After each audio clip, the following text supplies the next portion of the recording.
Assalamualaikum warahmatullahi wabarakatuh. Alhamdulillah.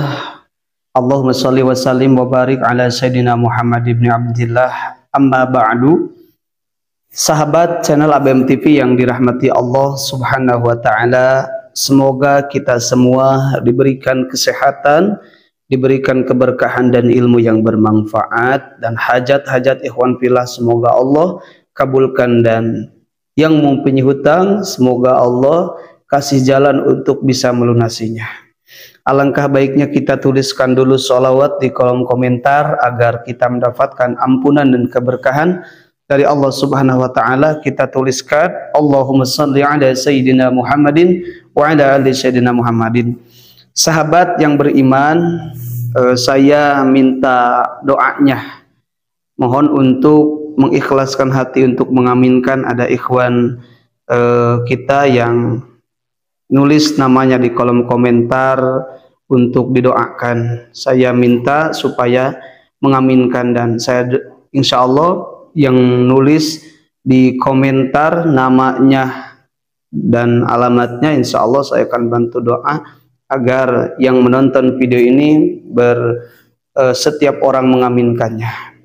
Kita aminkan ikhwan fillah. Bismillahirrahmanirrahim. Yang pertama ada Ainsri dari Bandung. Semoga Bu Ainsri dari Bandung Allah cepat lunaskan hutangnya. Dan Bapak Markawi Jaitun bin Budianti, semoga hajat-hajatnya Allah kabulkan dan hutangnya cepat Allah lunaskan. Dan Bapak Anas, ada orang yang berhutang kepadanya, semoga Allah memberikan kelembutan hati sehingga orang tersebut bisa membayar hutang kepada Bapak Anas. Kemudian Bapak Adin Jainuddin, semoga Allah berikan kesehatan dan segala hajat Allah kabulkan. Dan semoga Bapak Agus Sermawan yang mempunyai hutang, semoga Allah kasih jalan dan Allah beri rezeki yang berkah sehingga beliau bisa menunaikan kewajibannya dan Allah cepat tunaskan hutangnya. Ala hadhihi niyati al-madhkurah nas'alukal ijabah. Al-Fatihah. A'udzu billahi minasyaitonir rajim. Bismillahirrahmanirrahim. Alhamdulillahi rabbil alamin.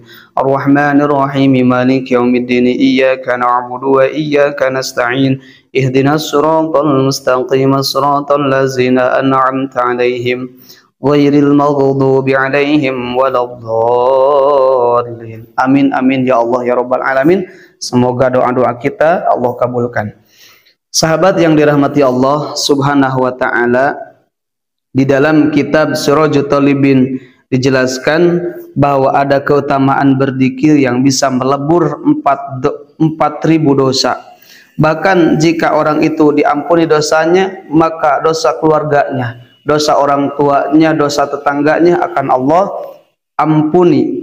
Bahkan keutamaannya, orang yang mengucapkan kalimat ini meskipun dia beramal banyak dosa sehingga 1000 tahun dia berbuat dosa, ketika dia membaca zikir ini maka Allah akan ampuni dari semua dosa-dosanya.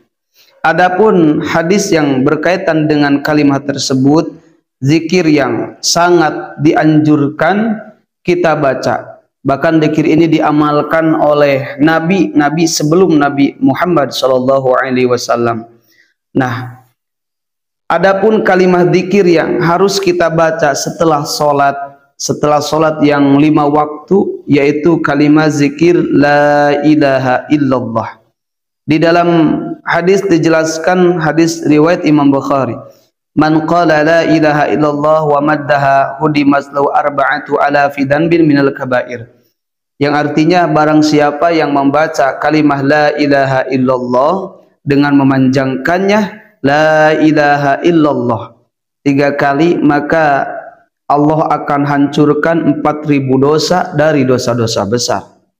Bahkan keutamaannya, kata Allah subhanahu wa ta'ala dalam hadis qudsinya, la ilaha illallah kalami.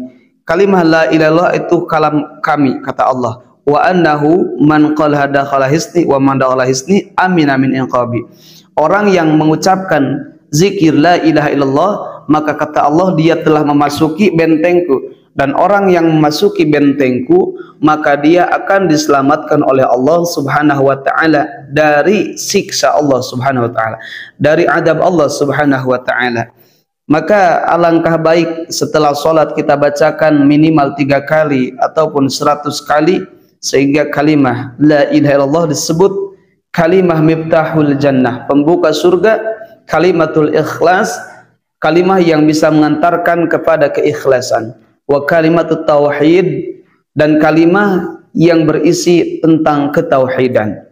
Ketika kita memperbanyak zikir-zikir kepada Allah Subhanahu wa taala, maka insya Allah kita akan mendapatkan keberkahan dan akan diampuni dosa-dosa oleh Allah Subhanahu wa taala. Sehingga kalimah la ilaha illallah yang akan ditanyakan oleh Allah Subhanahu wa taala nanti, yaitu ketika seseorang di akhir hayatnya mengucapkan kalimah la ilaha illallah, maka orang tersebut akan digolongkan pada mautun husnul khatimah, maut meninggal yang husnul khatimah. Maka seyogianya pantas kita untuk mengamalkan dzikir ini. Dzikir ini terbilang ada 12 huruf. La ilaha illallah itu ada 12 huruf. Dan jika dikaitkan antara rukun iman, rukun Islam dan ihsan itu ada 12. Kalau kita hitung rukun Islam itu ada 5 dan rukun iman ada 6. 5 ditambah 6 menjadi 11 dan ihsan itu adalah 1. Maka 11 ditambah 1 menjadi 12. Maka kalimah la ilaha illallah itu ada 12 huruf. Sehingga jam pun juga jam 1 2 3 4 5 hingga 12 huruf. 12 angka bukan 12 huruf. Jam 1, jam 2, jam 3 itu di dalam jam dinding itu ada 1 hingga angka 12. Tidak ada angka 24. Angka 24 itu diputar lagi ke 12, ya. Maka kalimat ini yang harus ditanamkan dalam ketauhidan kita, yang harus diamalkan dalam kehidupan kita, sehingga la ilaha illallah la maujuda illallah.